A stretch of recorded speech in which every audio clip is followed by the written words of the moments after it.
was actually at one point there were 5 times on set. Yeah. For the rest of it. He goes like, he's Tom, I'm T Dubs on set. We had to do that. We had to do that. We had to do it on day one because it was immediately confusing. And annoying. Yeah, and they went, "Oh, tall Tom," and that didn't work either. So, yeah. We got it all worked out. We got it all worked out pretty much. We just go by character names. How cool is it that the internet is exploding, trying to find out what your character is about? That's what we're going for. You've broken the internet. You know, in my initial discussions with Joe Henderson, one of the showrunners, that was what we were trying to do. And hopefully people will continue to tune in and see maybe who he is and what his effect is on the other characters.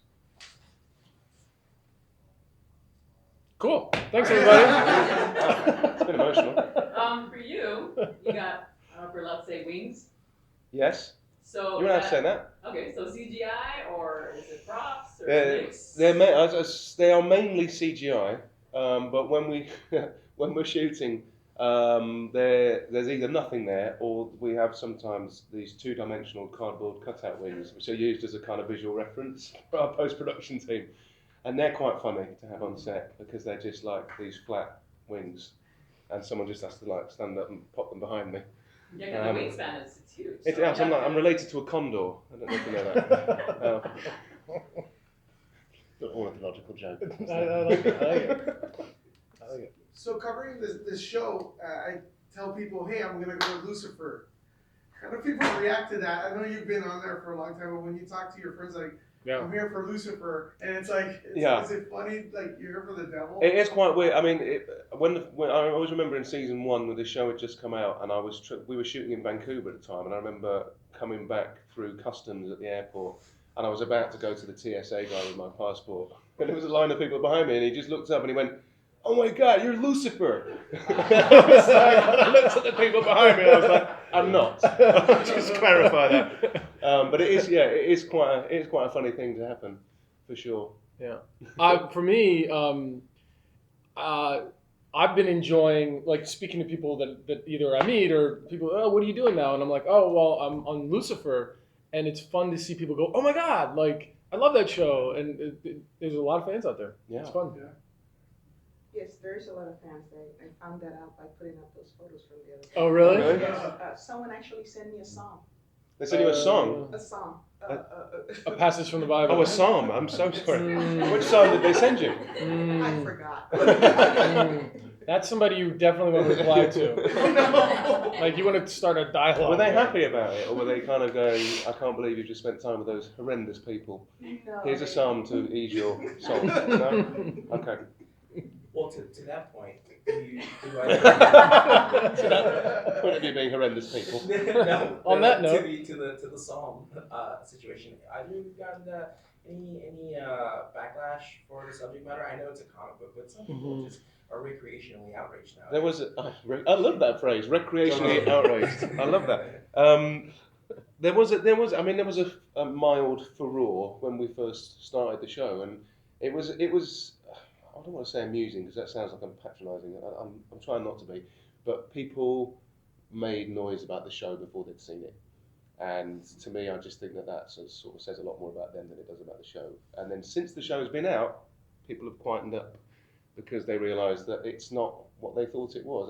The nice thing about the show is I think we've surprised a lot of people because they assume, whether they're going to be offended or not about the religious side of it, they assume it's going to be a dark, brooding comic book show. And they're as pleasantly surprised as I was when I first opened it and read the pilot script that it's a really funny kind of satirical take on this character and putting that into a relatively realistic world, and that's what this show is about. It's a lot of fun, and if it does subtly flag up stuff about humanity, it does it with a smile on its face. Yeah. It for me it's less about glorifying something that a lot of people feel not so great about glorifying. To me, that what the show does is it shines a light on the human condition more than it does glorify what some people would think to be, a bad person. It's always been, I've always thought of this as the ultimate redemption story.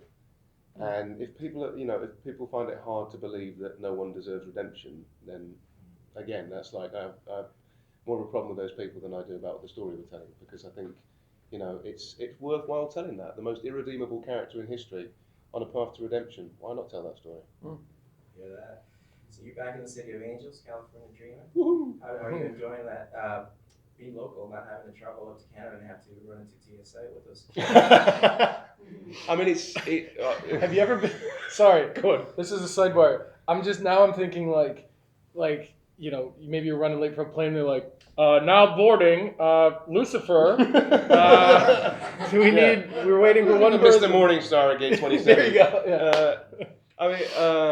It is lovely to be in Los Angeles, both professionally and personally. We shot the pilot of the show here, and when we were doing that, it was very obvious to me that Los Angeles wasn't just a place where this show was set, but it was part of our story. It was almost a character in the story. It's something special about this place.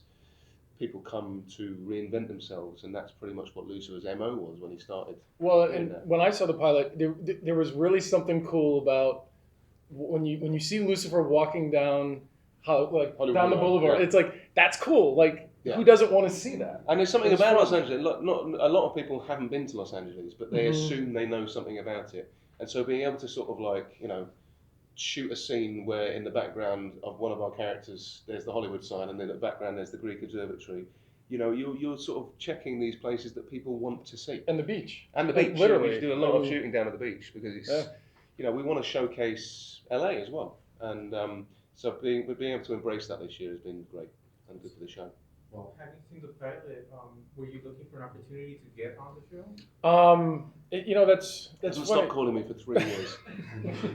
I had after 2 years of trying to get Tom's number and leaving him messages, I had to go another route and meet the showrunners first. No, I'm kidding. No, I watched the show, and then I was just fortunate enough, they'd reached out, and I mean, it's such a fun thing to be a part of something that you're already a fan of yourself. Yeah. So we are a week away from the premiere of season 3. What can the fans expect from this year's season? Because we were lucky to see the first episode, and it looks like you guys are having a lot of fun on set. So what can the fans expect for this year? I think one of the nice things about getting this far in the process, having a third season, we've already got our audience and our fan base are heavily invested in our characters. And so what we're having a lot of fun with this year is sort of cross-pollinating relationships. And we haven't, there's a lot of characters spending time together that have not even met each other before on the show. And that in itself has been, it's been refreshing for us as actors to be able to kind of, go and work with different members of our cast. But, it translates onto screen. Again, there's a lot of fun. And that's always been a big part of this show. We want it to be fun. We want it to be entertaining. And we have a lot of fun making that. And I think that if you can have fun making something, it really translates on the screen. So Lucifer's ready to tell Chloe his true feelings. So now He's ready to show her. Right, but then we have a new character. Are you gonna be the love interest? I'm really happy they made a mistake casting me. Yeah, I mean, that was like, really? Okay. Watch this. No, it's fun. At the end of season 2, having watched the show, I think the characters got not necessarily comfortable, but they felt like oh, I know who you are. I get this, sort of thing. So my character hopefully comes in and shakes that up a little bit and reveals things about characters that maybe they didn't know. Because in the first part of the show, I'll say you're kind of a dick, right? Because you come in, everyone's praising you. I'm so glad you got that. That's something we were going for. I was typecast, actually. What are you gonna do? It happens in the business. Yeah. I would say more enigmatic than dick. Okay. Next question, please. So last week we had a chance to check out the set, and Tom brought up that you know more about your characters than the people you're working with. Yeah. Does that work with both of you guys? Do you know exactly what he's up to, and do you know what? I mean, I can't speak. I can't speak for you.